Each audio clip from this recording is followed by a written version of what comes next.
নামাজ রোজা তো আর বন্ধ হয়নি। আমরা মুসলমান, আল্লাহ খোদার নাম নেব, ধর্ম পালন করব, নামাজ রোজা করব, এটা তো আছে এবং থাকবে। আমার আম্মা তো 5 ওয়াক্ত নামাজ পড়তেন এবং রোজা রাখতেন।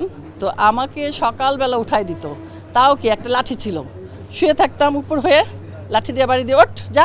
সকালে আমাকে মসজিদে পাঠাতো। সেটা আমি আরবি পড়া শিখেছি আমাদের মিরপুর 1 নম্বরে বাবা শাহ আলী মাজারে। ওখানে যেয়ে কিন্তু আমি কায়দা পড়েছি।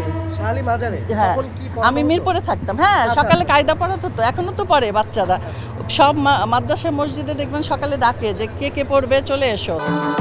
ভবিষ্যৎ হোক নিরাপদ, বিনিয়োগ হোক বিশ্বস্ত, আর আমার পছন্দ সল্ট বে।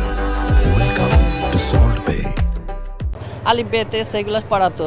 তো আমরা যেতাম সকালে, অনেক বকুনি খেয়েছি, মার খেয়ে পড়তে গেছে এবং আসার সময় আরও একটু লোভে যেতাম, একটা বাতাসা ধরায় দিত।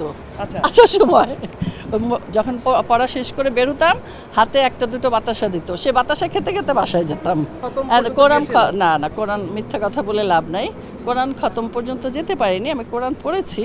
তো তারপরে তো এই ফিল্ম, খেলাধুলা, এই ফিল্মে এসেই সব আসলে অন্যান্য সব কিছুই বন্ধ হয়ে গেল। আর নামাজ রোজা তো আর বন্ধ হয়নি। আমরা মুসলমান, আল্লাহ খোদার নাম নেব, ধর্ম পালন করব, নামাজ রোজা করব, এটা তো আছে এবং থাকবে। আমরা তো বাচ্চা নিয়ে শুটিং করতে পারতাম না, কারণ আমরা এমন আর্টিস্ট যে বাচ্চা কার কাছে রাখবো, সাথে সাথে নিয়ে যেতাম যত কষ্টই হোক। শুটিংয়ে যেও আমরা বাচ্চাদের বুকে দুধ খাইয়েছি। কারণ আমার বড় ছেলে তো হজ করেছে, বড় বউ, ছোটটা করেনি, কিন্তু ওরা সবাই 5 ওয়াক্ত নামাজ পড়ে, রোজা করে। হ্যাঁ, বলতে পারেন তার পরিবার থেকে আমাকেও আমার বড় ছেলেও বলে যে এখন এগুলো করো না। তো যাই হোক, আসলে কাজ করে আসছি তো এখন আর এটা এখন কাজ মনে করি। তো যদি কখনো মনে হয় করব না, সেটা পরের কথা, এখনই বলতে পারবো না।